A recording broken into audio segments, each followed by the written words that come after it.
reappeared again with a long-handled cane broom and fell upon the wretched rugs and carpets. Bang! Whack! Whack! Bang! Their feeble, pitiful jiggling inflamed her to ever greater effort. Clouds of dust flew up round her, and when one little rug escaped and flopped down to the avenue below like a fish, she leaned over the balcony, shaking her fist and the broom at it.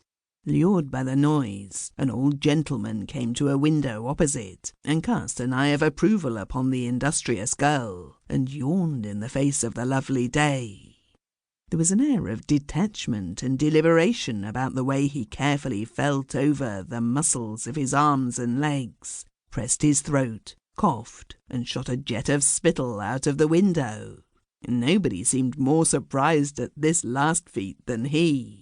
He seemed to regard it as a small triumph in its way, buttoning his immense stomach into a white piqué waistcoat with every appearance of satisfaction. Away flew my charming Yvette in a black and white check dress, an alpaca apron, and a market basket over her arm.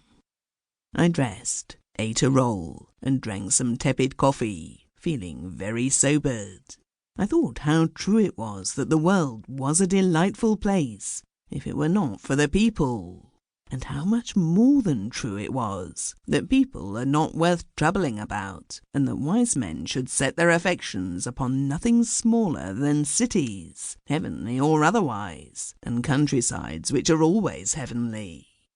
With these reflections, both pious and smug, I put on my hat, groped my way along the dark passage, and ran down the 5 flights of stairs into the Rue Saint-Léger. There was a garden on the opposite side of the street, through which one walked to the university, and the more pretentious avenues fronting the Place de Théâtre. Although autumn was well advanced, not a leaf had fallen from the trees. The little shrubs and bushes were touched with pink and crimson, and against the blue sky the trees stood sheathed in gold. On stone benches, nursemaids in white cloaks and stiff white caps chattered and wagged their heads like a company of cockatoos, and up and down in the sun some genteel babies bowled hoops with a delicate air. What peculiar pleasure it is to wander through a strange city and amuse oneself as a child does, playing a solitary game. "Pardon, madame, mais voulez-vous?"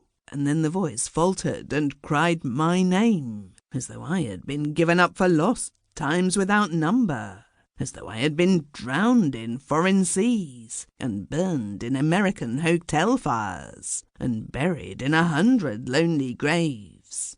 What on earth are you doing here? Before me, not a day changed, not a hairpin altered, stood Violet Burton. I was flattered beyond measure at this enthusiasm, and pressed her cold, strong hand, and said, "Extraordinary! But what are you here for?" "Nerves." "Oh, impossible! I really can't believe that." "It is perfectly true," I said, my enthusiasm waning. There is nothing more annoying to a woman than to be suspected of nerves of iron. "Well, you certainly don't look it," said she, scrutinizing me with that direct English frankness that makes one feel as though sitting in the glare of a window at breakfast time. "Well, what are you here for?" I said, smiling graciously to soften the glare. At that she turned and looked across the lawns, and fidgeted with her umbrella like a provincial actress about to make a confession. In a quiet, affected voice, "I came here to forget.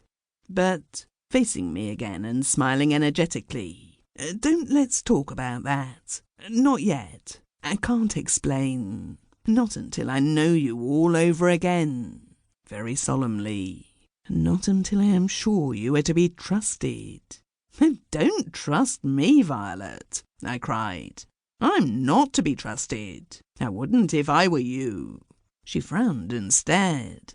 "What a terrible thing to say. You can't be in earnest." "Yes, I am. There's nothing I adore talking about so much as another person."